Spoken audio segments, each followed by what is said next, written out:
गलती करती है। बेटी रेखा, हाँ बाबूजी। मैं जानता हूँ कि बचपन में तेरी माँ का स्वर्गवास हो गया है और तुझे पाल पोस कर मैंने इतनी बड़ी सियानी कर दिया है और तू बहुत कमजोर दिल की है, इसीलिए बहुत जल्द अपने आप को खो बैठती है।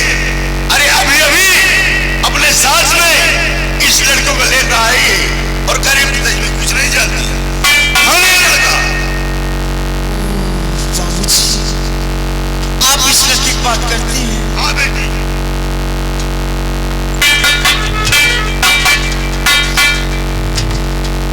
बाबूजी, जब मैं कॉलेज जा रही थी तो ये नौजवान रास्ते में पड़ा था और जब मैंने इसे देखी तो इसके बहुत जोरों से बुखार था और जब मैं इसे उठाना चाहिए तो ये नौजवान अमरचंद था कि मैं तो इसे उठा भी नहीं पाई हूँ और मैं तो इसे छोड़कर अपने कॉलेज को चली गई। ये ना जाने कैसे आया, मुझे कुछ नहीं मालूम। बेटी रेखा। हाँ बाबूजी। खैर कोई बात नहीं, इस बच्चे के साथ तूने बहुत बड़ा उपकार किया है। हाँ पिताजी। जो उठाकर तू अपनी हवेली लेकर आई बेटी। हाँ। तुम घबराओ नहीं, इस बच्चे को मैं अभी देखता हूँ।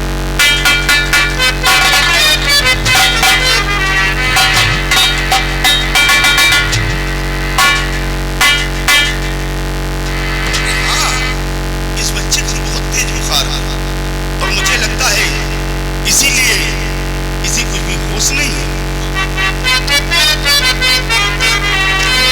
और ये बेटी कहीं गम तुम्हारा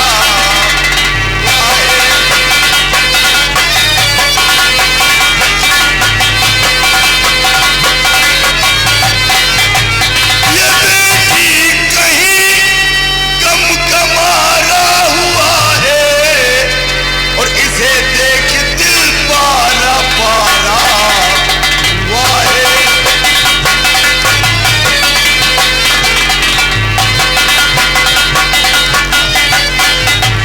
अभी मैं बुलाऊं किसी डॉक्टर को और हो जाएगा ठीक, दिल कह रहा है।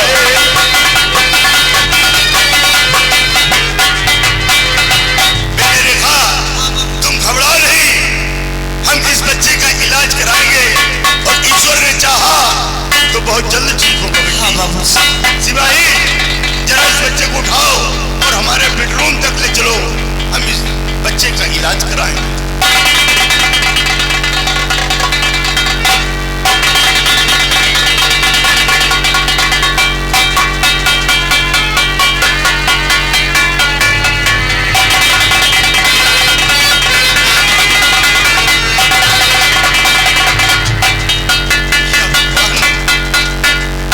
ये बच्चा तो देखने में बहुत होनहार दिखाई पड़ता है, हो न हो ये बच्चा किसी संपन्न घराने से ताल्लुकात रखता होगा, लेकिन कोई बात नहीं है।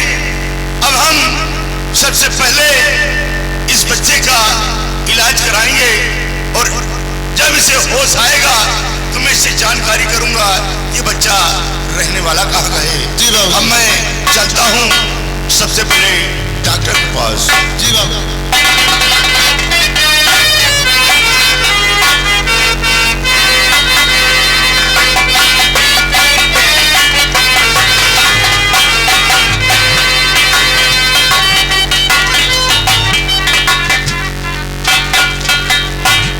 मैं अपनी हवेली के अंदर बेहोश पड़ा था और सडनली अचानक मेरे को होश आया तो देखता क्या हूँ कि हमारे घर के जो नौकर वगैरह थे, जो वर्कर थे, वो रॉक और रॉबर के खौफ से भाग खड़े हुए हैं। कोई नहीं बचा, मैं सिर्फ अकेला था और मैं दोनों बच्चों की तलाश में निकला हूँ। आज कई दिनों से भटक रहा हूँ बट मेरे बच्चे मेरे को नहीं मिल पा रहे हैं। ईश्वर, तूने तो सब कुछ मेरा छीन लिया, अब मेरे जीवन में तूने क्या छोड़ा? सब कुछ तो मेरा ले लिया। लास्ट समय कम से कम मेरे बच्चों को तो मुझसे मिला दे। अगर ये भी नहीं करना चाहता तो क्यों जबरदस्ती की जिंदगी जिला रहा? मैं ऐसी जालिम दुनिया में जीना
चल रहा। आज क्या मिला है अपाहिज की जिंदगी जीने के लिए। काश मैं अपने पिता के बताए हुए रास्ते पे चलता तो शायद ये दिन देखने को नहीं मिलते। हीरा ने मेरे हाथ काट कर फेंक दिए, मेरी माँ को दुनिया से मिलने दिया, न मालूम मेरे पिताजी को छोड़ा या उन्हें भी मिटा दिया। मेरा भाई घर छोड़कर चला गया, न मालूम कहाँ किस हालात में। 3 दिन हो गए, किसी से एक टुकड़ा रोटी तक कुछ नहीं दिया। लोग देखते हैं तो मुझसे मुंह मोड़ लेते हैं। कहाँ जाओ, कौन है मेरा इस संसार में। माँ देख, तू तो दुनिया से चली गई, लेकिन आज क्या हालत मेरी हो गई है। माँ मुझे भी अपने पास बुला ले, क्या ऐसी जिंदगी जीने के लिए छोड़ गई। मुझे भी किसी दोस्त की तरह हर किसी से फरियाद करूं, शायद किसी पे रहम आ जाए और एक टुकड़ा रोटी मुझे दे दे।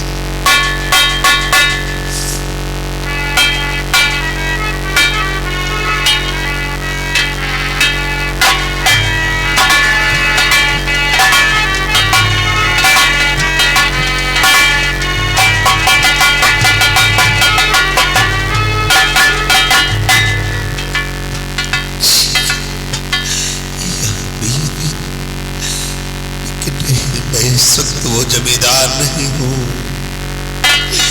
मैं तो इस वक्त एक निकटूर हूँ। अब मैं इसे किसी तरह अपना निवाला जरूर बनाऊंगा।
ये बेचारा कौन गर्दिश का मारा कचरे में पड़ा हुआ है।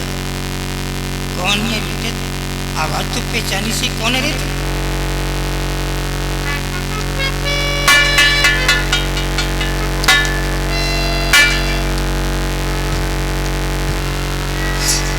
ये तो मेरा बेटा है,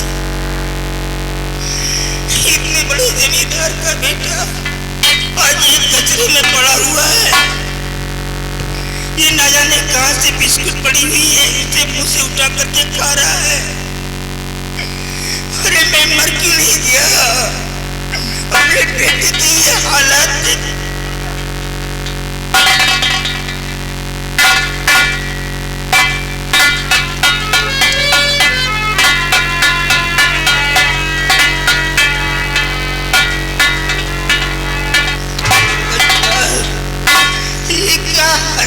डाली है रे, यहाँ कचरे में पड़ा है। बिस्किट मुंह से उठा करके खा रहा है, घर क्यों नहीं आया? कितने दिनों से मैं तेरी तलाश कर रहा हूँ। बाबूजी आ गए ना, देखो क्या हालत मेरी हो गई बाबूजी। 3 दिन हो गए, किसी ने एक टुकड़ा रोटी तक नहीं दिया। आप तो मेरे पिता हैं, कम से कम आप तो मुझ पर तरस कीजिए, अपने हाथों से खिला दीजिए। आज मेरे बेटे की यह हालत हो गई। ये दिन देखने से पहले मेरी मौत क्यों नहीं हो गई? बेटा मैं खिलाऊंगा तेरे को, अच्छा हो बुरा हो, है तो मेरा बेटा ना। मैंने तेरे को मुसीबत से पाला है। मैं तेरी सेवा करूंगा, नहलाऊंगा, धुलाऊंगा, जो भी होगा मैं करूंगा जब तक जिंदा रहूंगा। चल मेरे साथ, चल घर चलते, ये सब छोड़ बेटा, चला जा।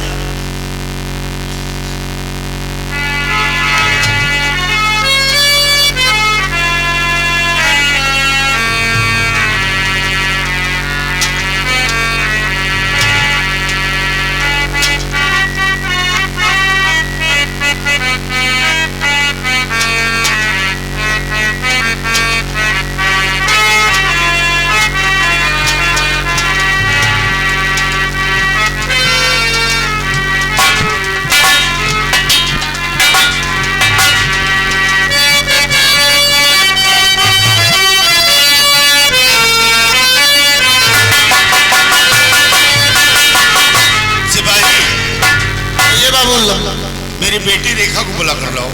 जैसा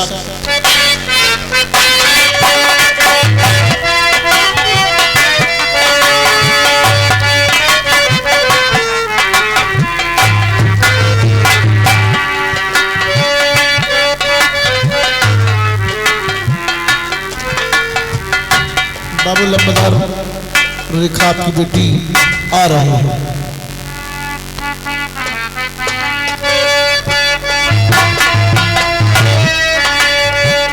बेटी रेखा, कहीं बाबूजी, ये बताओ उस लड़की की तबीयत कैसी है? बाबूजी उस लड़की की तबीयत बिल्कुल ठीक है। ठीक है? हाँ बाबूजी। जरा उस लड़के को बुला कर लाओ।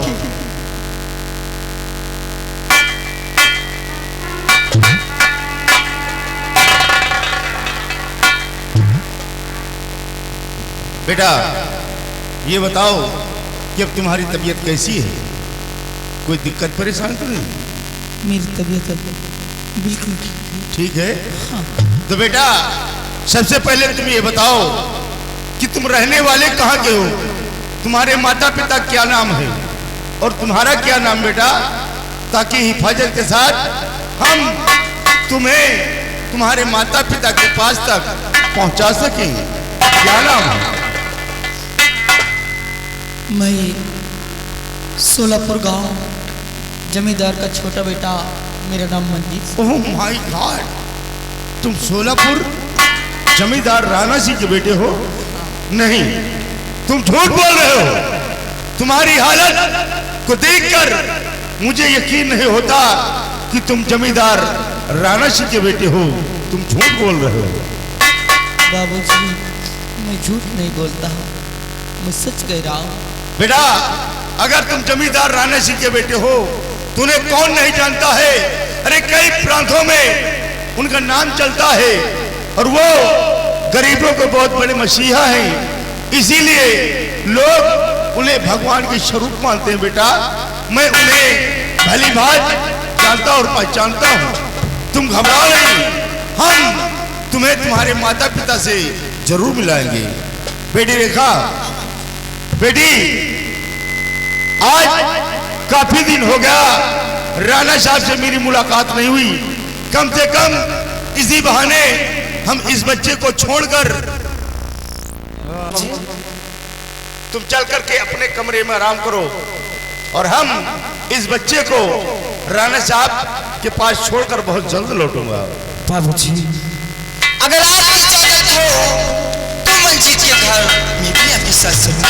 नहीं बेटे, तुम वहां नहीं जाओगी क्योंकि तुम एक लड़की जात हो और फिर एक जमींदार जसवंत सिंह की इज्जत हो बेटी।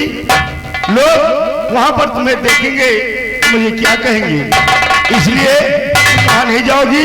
तुम चल करके अपने कमरे में आराम करो। ठीक है बाबूजी। हाँ बेटी जाओ।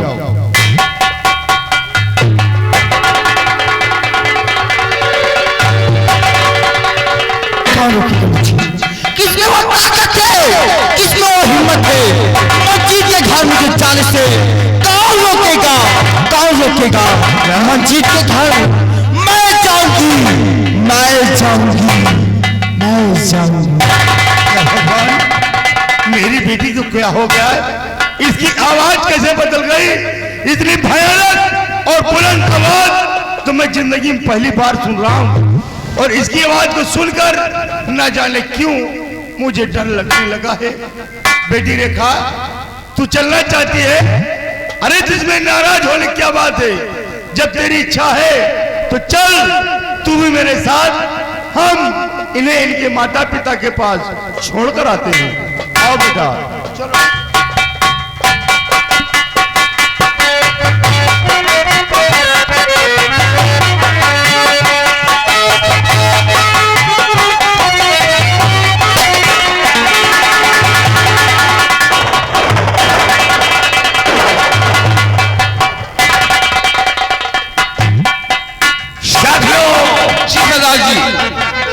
मंजीत का कहीं पता नहीं चल रहा कि वो किस खोपा में छुपा बैठा है।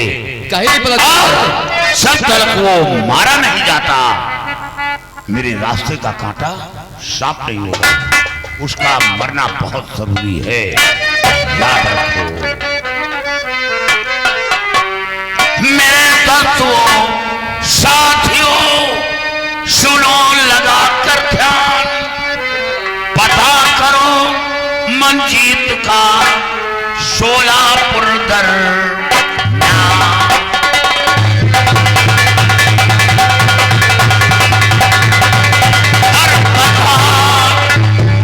करो मंजीत का शोलापुर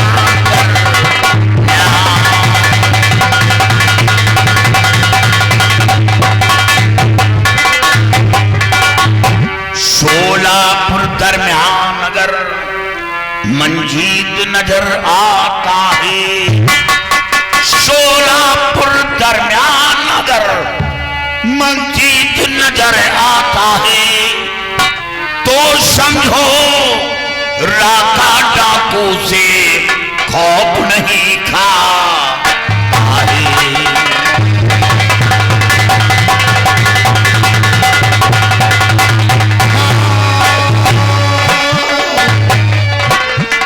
समझो राका डाकू से खौफ नहीं खाता।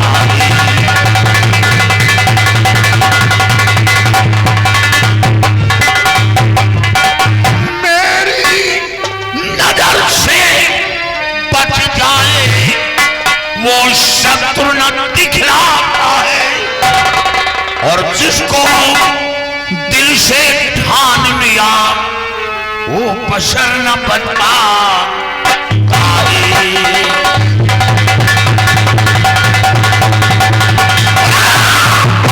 जिसको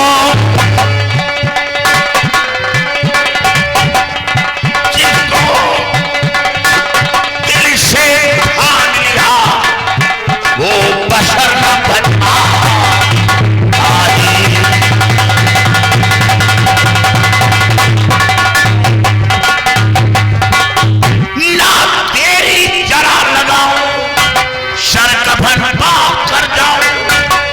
इंसाफ भरा हर पल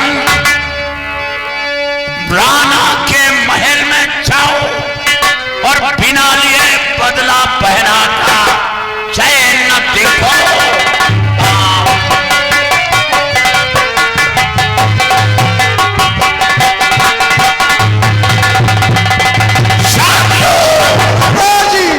तैयारी बनाओ, शुरुद्दीन चलकर हवेली को घेर लो, और मंजीत अगर मिलता है तो उसके जिस्म के टुकड़े टुकड़े। हाँ